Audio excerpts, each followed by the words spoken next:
Gerakan pisau jalak yang begitu cepat cukup mengagetkan Rala Juntai.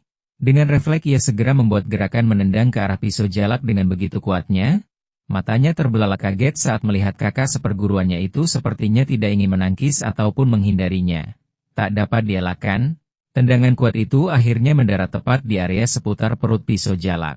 Pisau jalak yang memang sudah melindungi dirinya dengan ajian asma kurung tak memperdulikan tendangan keras yang sebenarnya membuat napasnya seolah-olah berhenti sesaat tersebut. Niatnya cuma satu, meraih Badik Candikula lalu mengakhiri pertarungan segitiga ini.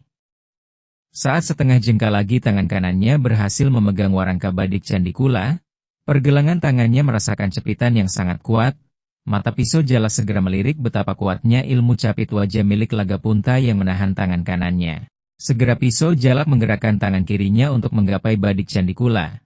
Namun lagi-lagi tangannya dapat ditahan oleh Lagapunta. Pisau jalak segera mengerahkan seluruh tenaganya untuk melepaskan cepitan itu, akan tetapi hal itu sepertinya sia-sia saja. Sembari menajamkan matanya, pisau jalak mulai berpikir, sepertinya Mas Lagapunta menginginkan badik ini dimiliki oleh Rala Juntai. Baiklah, aku akan segera menarik niatku untuk meraih badik itu. Semoga pertarungan ini cepat berakhir, pikir pisau jalak sembari mundur dan menendang ke arah Lagapunta. Benar saja, saat pisau jalak menjauh dari Badik Candikula, Lagapunta segera melepaskan capitnya. Lagapunta menundukkan kepalanya untuk menghindari tendangan melingkar pisau jalak. Lagi-lagi pisau jalak melihat kejadian yang menurutnya aneh, karena sebenarnya saat itu yang paling diuntungkan adalah Rala Juntai. Namun bukannya mengambil badik yang menjadi target utama ujian, Rala Juntai justru menyerang Lagapunta dengan serangannya yang cepat. Apa maksud dari semua ini? Sepertinya adik Rala Juntai tidak berniat mengambil badik itu. Terbukti, dia justru memutuskan untuk menyerang Mas Lagapunta daripada menggunakan kesempatan emas seperti tadi untuk meraih Badik Candikula, pikir pisau jalak. Sepertinya aku akan mencoba memberikan kesempatan pada Mas Lagapunta. Apakah beliau akan memanfaatkan kesempatan emas yang ada? Lanjut pisau jalak berpikir keras. Selanjutnya pisau jalak segera mengalihkan serangannya kepada Rala Juntai secara bertubi-tubi dengan jurus jengkal buananya. Mendapatkan serangan yang sangat dahsyat dari pisau jalak. Rala Juntai menjadi sangat gugup. Bahkan di dalam hatinya sempat terbersit pikiran bahwa pisau jalak sedang marah kepadanya dikarenakan tendangan yang tadi ia lakukan. Mas Pisau sepertinya marah kepadaku karena tendanganku tadi.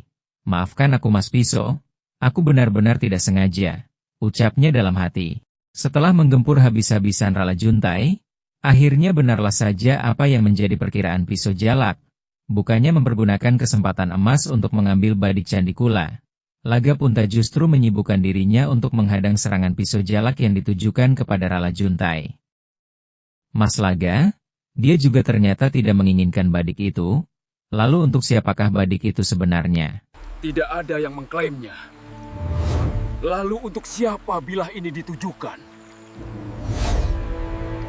Pisau jalak semakin bingung dibuatnya. Pada saat bingung tersebut, pisau jalak menyempatkan diri untuk melirik Badik Candikula yang sedang melayang di udara sembari memberikan serangan ataupun menangkis pukulan dan tendangan yang berasal dari kakak dan adik seperguruannya itu. Entah kenapa tiba-tiba pandangan pisau jalak terjebak pada dimensi lain. Ia melihat badik itu berubah menjadi sekuntum bunga hutan yang sangat indah. Hidungnya pun mulai mencium aroma wanginya, luar biasa harum dan menenangkan jiwanya. Dengan membagi konsentrasinya, pisau jalak semakin terkejut saat melihat jelas perlahan-lahan bunga hutan yang sangat indah tersebut mulai berubah menjadi sosok gadis yang sangat ia kenal. Ya, badik yang melayang itu kini berubah menjadi sosok Nyimas Vityavana.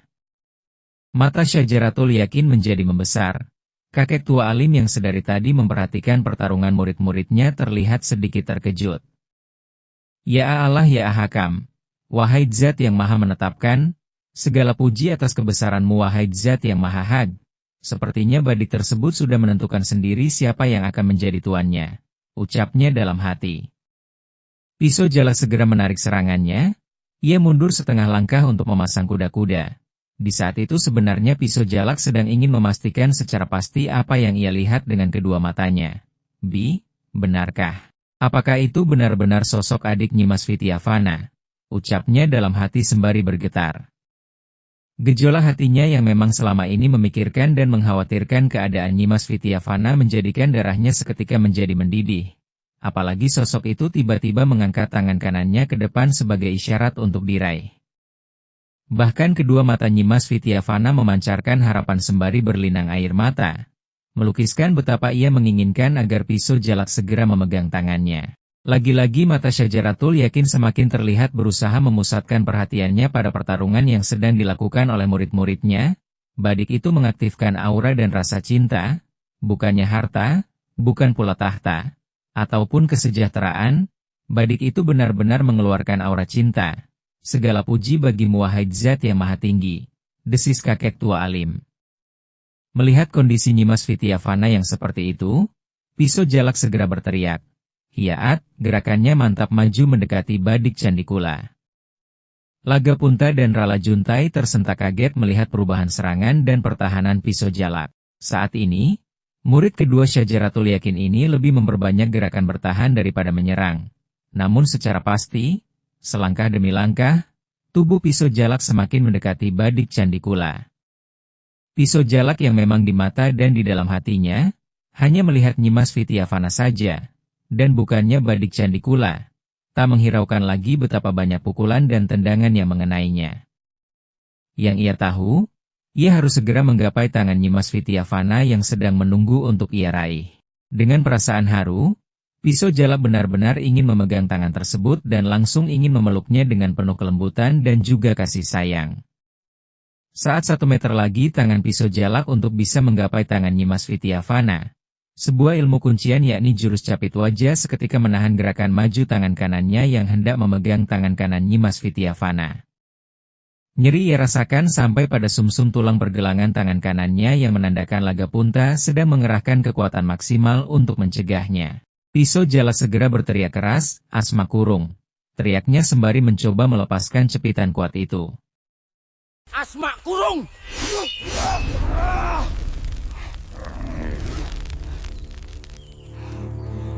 Lagapunta yang tidak mengetahui apa yang sedang dialami oleh pisau jalak menjadi sangat terkejut manakala cepitan yang ia lakukan terasa bagaikan menjepit sebuah besi baja yang amat keras.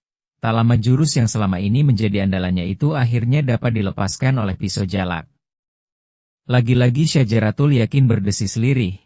Masya Allah, betapa dahsyatnya kekuatan cinta. Sembari menajamkan kedua matanya memperhatikan pisau jalak dan Lagapunta. Pisau jalak yang merasa lega karena berhasil melepaskan diri dari ajian capit wajah pada pergelangan tangan kanannya segera berniat untuk memegang tangan Nyimas Vityavana. Namun ketika jarak yang hanya sekitar seruas jari lagi tangannya bisa menyentuh tangan Nyimas Vityavana, ia merasakan seperti ada kekuatan gaib yang mencengkeram pergelangan tangannya dengan sangat kuat. Matanya segera melirik pergelangan tangannya tersebut, terlihat sebuah bayangan bening seperti tangan kokoh yang sedang menahannya. Mas Lagapunta, ternyata ia sudah menggunakan ilmu fatamorgananya untuk menghalangiku, ucapnya dalam hati. Melihat Lagapunta menahan tangan pisau jalak menggunakan kekuatan batiniahnya, Rala Juntai segera berpikir, Mas Laga sepertinya tidak menginginkan Mas pisau jalak yang mendapatkan Badik Candikula warisan guru. Baiklah aku akan membantunya, ucap Rala Juntai dalam hati. Tangan kanannya segera memegang tangan kiri pisau jalak. Lalu dari pergelangan tangan Rala Juntai keluar sebuah cahaya kuning tipis dan berubah menjadi sebuah gelang bertuliskan aksara Arab. Dengan posisi tangan kanan ditahan oleh cengkeraman ajian fatamorgana milik Lagapunta dan tangan kiri yang ditahan oleh ajian gelang matahari milik Rala Juntai, pisau jalak mulai berpikir keras, "Hei adik Rala juga sudah menggunakan kekuatan maksimalnya untuk menghalangiku. Kenapa kalian berdua menahanku untuk memegang tangan calon istriku?" pikir pisau jalak.